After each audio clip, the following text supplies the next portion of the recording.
Hurry Up with Kimberly Martin. Kmart, what is going on in L.A. with Matthew Stafford? Greeny, picture it Saturday. Matthew Stafford comes out to practice, looks good, sidearm throws, deep throws, mid-range throws, looks wonderful, no reservations. Then Monday, he complained of back stiffness, and then they said, okay, don't practice. Right now, the Rams are not concerned. McVay has said the goal is to just get him ready for week 1. Practice reps aren't as important, but man, a back injury, I'm not loving it. 37-year-old quarterback Marcus Spears, you had a 3-word reaction to this. What is it? Scary as hell, okay? I don't care what anybody says. Miss me with all of the preseason. It don't matter. Yes, Matthew Stafford knows football. He knows the playbook. He knows Sean McVay. What happens 7 days after the first week of the season, after he potentially gets hit once or twice in a real football game? That's my issue. That's my focus. I'm scared as hell for Matthew Stafford and the Rams. I think that's a team thinking Super Bowl thoughts there. The quarterback is 37 with a back problem. I can understand the reservations. Meanwhile, Kmart, how about the latest on Eagles Pro Bowl guard Landon Dickerson? Okay, this is an injury that also had me scared as hell. You see him getting carted off in practice, but the Eagles got better than anticipated news.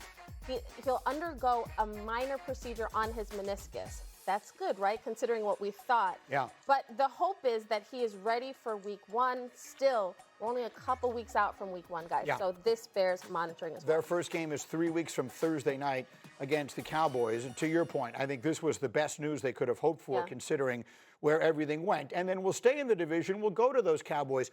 Earlier this morning, walking, they were on this blue carpet last night, the Cowboys were, for the premiere of a docu-series.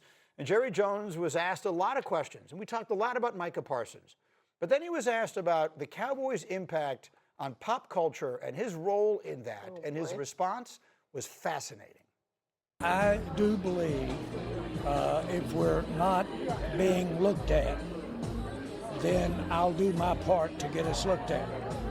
The Cowboys are a soap opera 365 days. The screening will begin when it gets low, momentarily. I'll stir it up. Please take your seats. And so it's wonderful to have the great athletes, have the great players.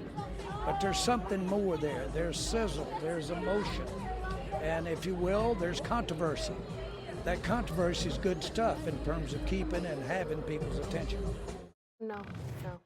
Isn't that fascinating? No, Jerry, no. I mean, we have sat here and somewhat jokingly referred over the years to, well, Jerry's just trying to program the A block of Get Up and all that kind of stuff. He is. There he is telling you he actually literally is doing that, right, Kmart? That is, put down the spoon, stop stirring stuff up, please. It's almost like the sizzle that he wants. The sizzle will come week 1 when you have Micah, when you have a full complement of players. This is the problem. We joke about the Cowboys always being focused on things other than winning, but their owner is literally saying to the public, yeah, man, I just want to have some sizzle. Well, that's what we're about. Jerry is of an age, and Marcus, again, you played there, and your heart is still there in so many ways. Jerry is of an age that he will remember the expression, all publicity is good publicity. And, you know, in the world in which we live today, I'm not sure if that's true anymore or not. But he certainly not only believes it, but he's willing to tell it to you. I thought that was a fascinating, bordering on stunning thing for him to say last night. Marcus, what was your reaction? Oh my goodness, man! Like, so this is 2-part, G, and it's 4 smart people.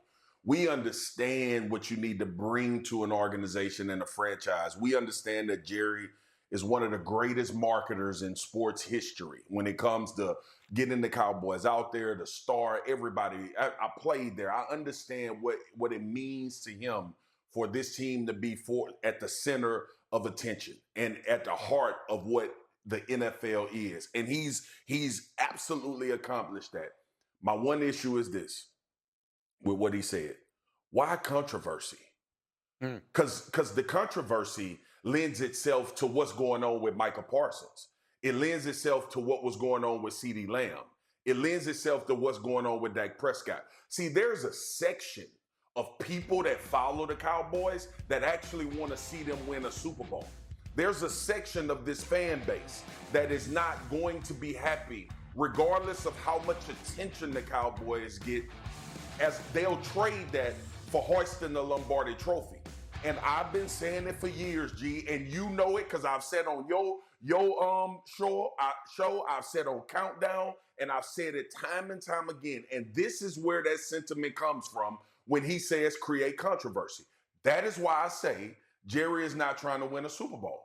Because, and look, that is not all encompassing. There are versions of Jerry Jones that wants to win a Super Bowl, but he wants to do it in a climate that's not conducive to winning a Super Bowl. And I continue to say this, and I tell people this all the time when I have these conversations, and it's because of what he just said right there. I want to create controversy when we're not talking about the Cowboys enough.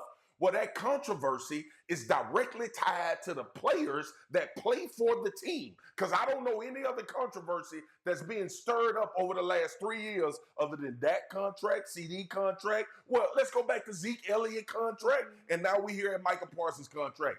Great fodder. Everybody gets all excited about it. We're going to talk about it on every show. The problem is it affects football on the field, which I would love to see the Cowboys go into a season with an opportunity to win a Super Bowl because the business part was handled right. Go ahead, Jeff.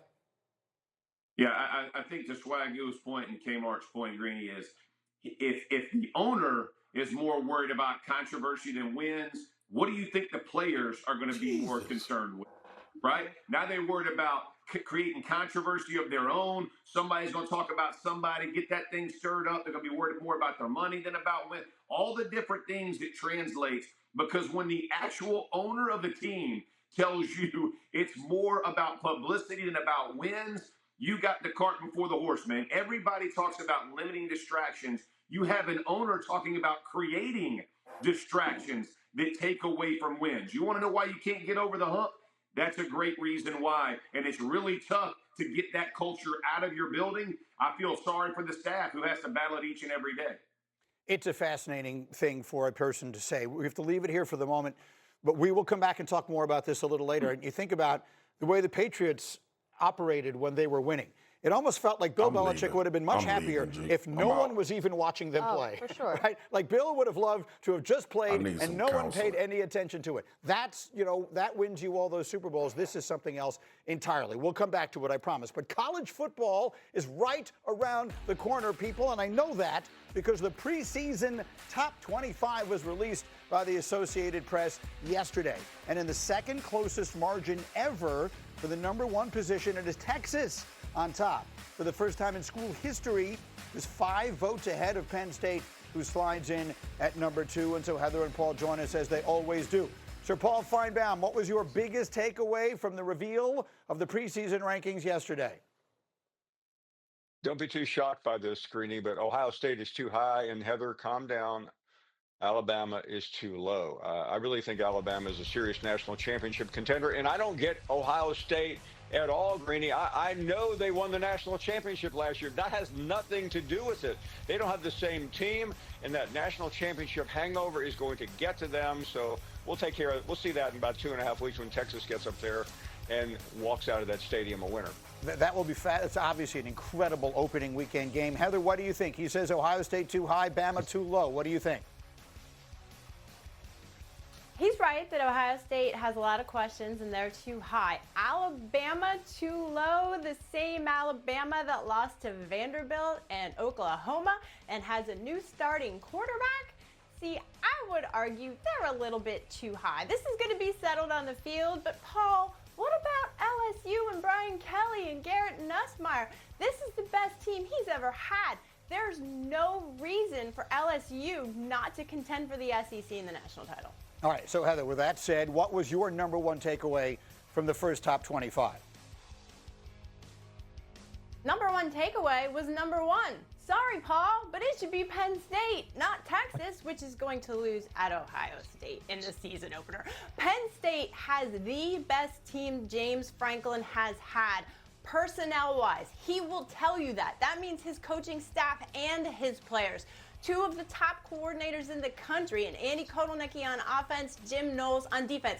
That was probably the best coordinator hire in the country in college football, plus Drew Aller, their running backs, their defense, NFL talent all over the field. Okay, I want to show everybody, if you believe in history repeating itself, I want to show a trend.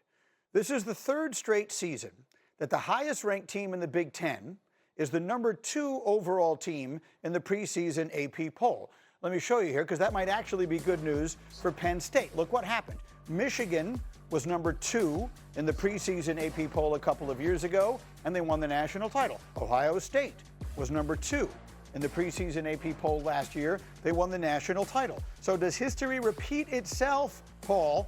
How would you feel if the Big Ten won for the 3 straight national championships, which it has not done since 1940, 41, and 42?